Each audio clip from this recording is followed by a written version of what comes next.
بسم اللہ الرحمن الرحیم۔ کالا لباس پہننا آپ کو زیادہ باروق، طاقتور اور پر اسرار بنا سکتا ہے۔ سرخ رنگ لوگوں کے اعصابی نظام کو معاف کرتا ہے۔ سفید رنگ آپ کو بے قصور اور خوبصورت دکھائی دے گا۔ ناظرین، نیلا رنگ لوگوں کو یہ سوچنے پر مجبور کر سکتا ہے کہ آپ زیادہ قابل اعتماد ہیں۔ سبز رنگ آپ کے آس پاس کے لوگوں کو پرسکون محسوس کر سکتا ہے۔ پیلا رنگ آپ کو پر امید بناتا ہے۔ ناظرین، حدیث قدسی میں ہے، اللہ رب العالمین فرماتا ہے، اگر میرے گناہ گار بندے توبہ کرے تو میں ان کا حبیب ہوں، اگر توبہ نہ کرے تو میں ان کا طبیب ہوں۔ میں بندوں کو مصیبت میں مبتلا کرتا ہوں تاکہ ان کے گناہ کا بوجھ ہلکا کروں، پھر ان کے دکھوں کی شفا دیتا ہوں۔ آپ اگر اپنی تنہائی کو بوجھ نہیں سمجھتے تو آپ ذہنی طور پر پختہ ہیں۔ ناظرین، اگر آپ بار بار ایک ہی شخص کو خواب میں دیکھتے ہیں تو ہو سکتا ہے وہ شخص آپ سے سچی محبت کرتا ہو۔ ناظرین گرامی، جو لوگ آپ کو سب سے زیادہ چھیڑتے ہیں وہی اکثر آپ کی زیادہ پرواہ کرتے ہیں، بس وہ اظہار کا طریقہ نہیں جانتے۔ ناظرین گرامی، انار خون کے سرخ ذرات میں اضافہ کرتا ہے، کریلا خون کو صاف کرتا ہے۔ جو لوگ آئرن کی کمی دور کرنا چاہتے ہیں وہ پالک کا استعمال ضرور کیا کریں۔ زیادہ پانی پینے والے انسان کا پیٹ زندگی بھر خراب نہیں ہوتا۔ صبح ناشتہ کیے بغیر مت سویا کرو، اس سے عمر میں کمی ہوتی ہے۔ روزانہ گلاب کا عرق چہرے پر ملنے سے قبل از وقت چہرے پر جھریاں نہیں پڑتی۔ کھانا کھانے کے بعد چند منٹ چہل قدمی کرو، پیٹ کم ہو جائے گا۔ واک کرنے والا انسان وقت سے پہلے بوڑھا نہیں ہوتا۔ ناظرین گرامی، فاسٹ فوڈ کا زیادہ استعمال کرنا بچوں کی ہڈیوں کی نشو و نما کو متاثر کرتا ہے۔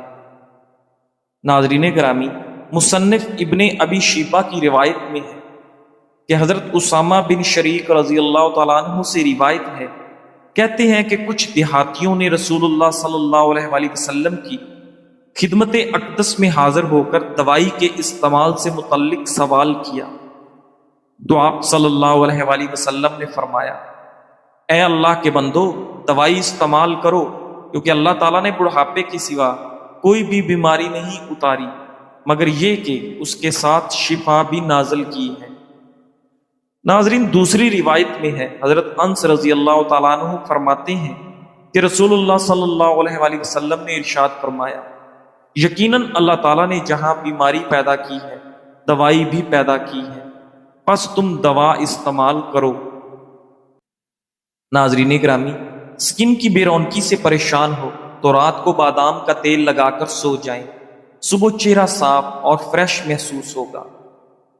انسان کی روح کے لیے سب سے مفید غذا نماز ہے اور سب سے مفید دوا قرآن ہے، اور جسم کے لیے سب سے مفید غذا کھجور ہے اور سب سے مفید دوا شہد ہے۔ ناظرین، دودھ کو ابالتے وقت اس میں الائچی شامل کر دیں، دودھ جلدی خراب نہیں ہوگا۔ خوشبو خود اعتمادی بڑھانے میں مفید ہے اور اعصاب کی کمزوری دور کرتی ہے۔ کھیرے کے چھلکے پیس کر ہونٹوں پر لگا دینے سے ہونٹوں کی سیاہی دور ہو جاتی ہے۔ ناظرین گرامی، دہی میں تھوڑی سی چینی ڈال کر ہاتھوں پر رگڑنے سے ہاتھوں کا کالا پن ختم ہو جاتا ہے۔ ناظرین، کھیرے کا استعمال روزانہ کرنے سے کولیسٹرول لیول ٹھیک رہتا ہے۔ نمک کا استعمال کم کرنے سے ہائی بلڈ پریشر کا مسئلہ نہیں ہوتا۔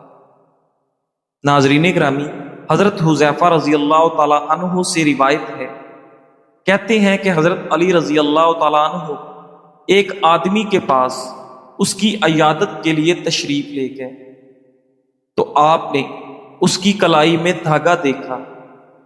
آپ رضی اللہ تعالیٰ عنہ نے پوچھا، یہ کیا ہے؟ اس نے جواب دیا، یہ ایک دھاگا ہے جسے مجھے دم کر کے دیا گیا۔ اس پر حضرت علی رضی اللہ تعالیٰ عنہ نے اس کو توڑ دیا، پھر فرمایا، اگر تم مر جاتے تو میں تمہارا جنازہ نہ پڑھتا۔ مصنف ابن ابی شیبہ۔ حضرت ابو مجلد رضی اللہ تعالیٰ عنہ سے روایت ہے کہتے ہیں کہ جس کسی نے کوئی شے دھاگا وغیرہ لٹکایا تو اس کو اسی شے کے سپرد کر دیا جائے گا۔ مصنف ابن ابی شیبہ۔ ناظرین گرامی، اسلامی نفسیات کے مطابق انسان کی شخصیت 3 بنیادوں پر بنتی ہے۔ نمبر 1، خالص نیت۔ شخصیت کی اصل بنیاد نیت ہے۔ حدیث شریف میں ہے کہ اعمال کا دار و مدار نیتوں پر ہے۔ مطلب یہ کہ شخصیت کا معیار صرف عمل نہیں بلکہ اس کے پیچھے نیت بھی ہے۔ نمبر 2، خوبصورت اخلاق۔ اچھے اخلاق کو نبی صلی اللہ علیہ وآلہ وسلم نے ایمان کا حصہ کہا ہے۔ خوش اخلاق انسان دل جیت لیتا ہے اور بد اخلاق علم و دولت کے باوجود ناکام رہتا ہے۔ نمبر 3، اچھا عمل۔ جو کچھ دل میں ہے وہ ظاہری اعمال میں نظر آنا چاہیے۔ صرف اچھے خیالات رکھنا کافی نہیں بلکہ اچھے اعمال ضروری ہیں۔ جو شخص حالت احرام میں انتقال کر جائے تو اسے جب کفن دیا جائے گا تو اس کا سر اور چہرہ ظاہر کیا جائے گا، یعنی کپڑے سے ڈھکا ہوا نہیں ہوگا۔ اس کے علاوہ اسے 2 کپڑوں میں کفن دیا جائے گا اور اسے خوشبو بھی نہیں لگائی جائے گی۔ اس کے بارے میں نبی کریم صلی اللہ علیہ وآلہ وسلم کی خاص ہدایت موجود ہے۔ صحیح بخاری اور صحیح مسلم میں حضرت عبداللہ بن عباس رضی اللہ تعالیٰ عنہ سے روایت ہے، ایک شخص حالت احرام میں عرفات میں اپنی سواری سے گر کر فوت ہو گیا۔ رسول اللہ صلی اللہ علیہ وآلہ وسلم نے فرمایا، اسے اس کے دونوں احرام ازار اور ردا میں کفن دو، نہ خوشبو لگاؤ نہ اس کا سر ڈھانپو، کیونکہ وہ قیامت کے دن تلبیح کہتے ہوئے اٹھایا جائے گا۔ صحیح بخاری، صحیح مسلم۔ ناظرین گرامی، موٹاپا دل کی شریانوں کی بیماری، فالج اور ہائی بلڈ پریشر کے خطرے کو نمایاں طور پر بڑھاتا ہے۔ جسم میں چربی کا زیادہ ذخیرہ کولیسٹرول سطح کے ساتھ ساتھ ہائی بلڈ پریشر کو بڑھا سکتا ہے، جو کہ دل کی بیماری اور فالج کے خطرے کے بڑے عوامل ہیں۔ موٹاپا سانس کی صحت کو بھی متاثر کر سکتا ہے، جس سے نیند کی کمی اور دمہ جیسے حالات کا خطرہ بڑھ جاتا ہے۔ زیادہ وزن ایئر ویز پر دباؤ ڈال سکتا ہے، جس سے نیند کے دوران سانس لینا مشکل ہو جاتا ہے اور دمہ کی علامات بڑھ جاتی ہیں۔ ناظرین، موٹاپے سے نجات پانے کے لیے ورزش کو اپنا معمول بنائیں، چکنائی والی اور بازاری چیزیں کھانے سے اجتناب کریں۔ ناظرین گرامی، امام سراج الدین البلقینی رحمت اللہ علیہ نے فرمایا، نصیب تو من العلم بسبب القضا والاسفار الغارداتی بس بابی ہی ما لو حفظ شخص اللہ سارا عالم کبیرہ۔ قاضی بننے اور کثیر سفر کی وجہ سے میں اتنا علم بھول گیا کہ اگر کوئی شخص میرا بھولا ہوا علم حفظ کر لے تو بڑا عالم بن جائے۔ اس فرمان سے چند باتیں معلوم ہوتی ہیں۔ اول، ذمہ داری عقل پر اثر ڈالتی ہے۔ دوم، بھولا ہوا علم اصل میں آپ کی عقل کا حصہ بن جاتا ہے کہ اگرچہ وہ بھول گیا ہے مگر آپ کی عقل میں پختگی پیدا کر گیا ہے۔ سوم، ہر وقت ہر شے یاد رہنا ضروری نہیں ہے۔ چہارم، لوگوں کے مابین جھگڑے نمٹانے والی ذمہ داری نہ لیں کہ اس سے ذہن تقسیم ہوتا ہے بلکہ کمزور ہوتا ہے۔ ناظرین، یاد رکھیں، جھوٹ سے کئی گنا زیادہ آدھا سچ خطرناک ہوتا ہے۔ مثلا بیوی شوہر کو کہے، نامعلوم نمبر سے کال آئی تھی، میں نے کاٹ دی، یہ آدھا سچ ہے، جبکہ دوسری بار کال آئی تو بات آگے بڑھی تھی۔ ایک دوست دوسرے کو کہے، میں نے آپ کے پیسے دینے تھے مگر خاندان میں فوتگی ہو گئی، خاندان میں کوئی فوت ہو گیا، یہ آدھا سچ ہے، مگر اس کے پیسے وہاں لگے نہیں، یہ پورا سچ ہے۔ لہذا ایسے لوگوں سے بچے جو آدھا سچ بولتے ہیں۔ ناظرین گرامی، دلیا عام طور پر صحت مند غذا سمجھا جاتا ہے، لیکن یہ ہمیشہ شوگر کے مریضوں کے لیے محفوظ نہیں ہوتا۔ جب یہ زیادہ مقدار یا غلط طریقے سے کھایا جائے تو خون میں شوگر کی سطح کو تیزی سے بڑھا سکتا ہے۔ دلیا کی پروسیسنگ کے دوران فائبر نکال دیا جاتا ہے، جس کے بعد صرف ریفائنڈ کاربوہائیڈریٹس بچتے ہیں، جو شوگر کے مریضوں کے لیے خطرناک حد تک خون میں شوگر بڑھانے والی فیکٹری کا کام کرتے ہیں۔ یہی وجہ ہے کہ بعض اوقات شوگر کے مریضوں کو یہ احساس نہیں ہوتا کہ دلیا جیسی بظاہر صحت مند چیز بھی ان کے لیے خطرناک ثابت ہو سکتی ہے۔ اصل مسئلہ یہ ہے کہ شوگر صرف ایک بیماری نہیں بلکہ یہ ایک طرز زندگی کی خرابی ہے۔ آپ جو کھاتے ہیں، جتنی نیند لیتے ہیں، جتنا چلتے ہیں اور جتنا ذہنی دباؤ برداشت کرتے ہیں، یہ سب شوگر کو بڑھانے یا کم کرنے میں اہم کردار ادا کرتے ہیں۔ ناظرین، اگر آپ شوگر کے مریض ہیں اور بغیر دوائی یا انسولین کے صرف متوازن غذا، باقاعدہ ورزش اور صحت مند طرز زندگی کے ذریعے شوگر کو قابو میں رکھنا چاہتے ہیں تو یہ بالکل ممکن ہے۔ بس مستقل مزاجی، صبر اور درست رہنمائی کی آپ کو ضرورت ہے، اور خاص طور پر اپنی غذا و خوراک پر خاص توجہ کی ضرورت ہے۔ ناظرین گرامی، کیا آپ جانتے ہیں کہ باسی روٹی شوگر کے مریضوں کے لیے کیسے دوا بن جاتی ہے؟ نہ صرف دوا بلکہ وزن کم کرنے میں بھی مفید ہے۔ تو آئیے باسی روٹی اور باسی بریانی کی حیرت انگیز افادیت پر بات کرتے ہیں۔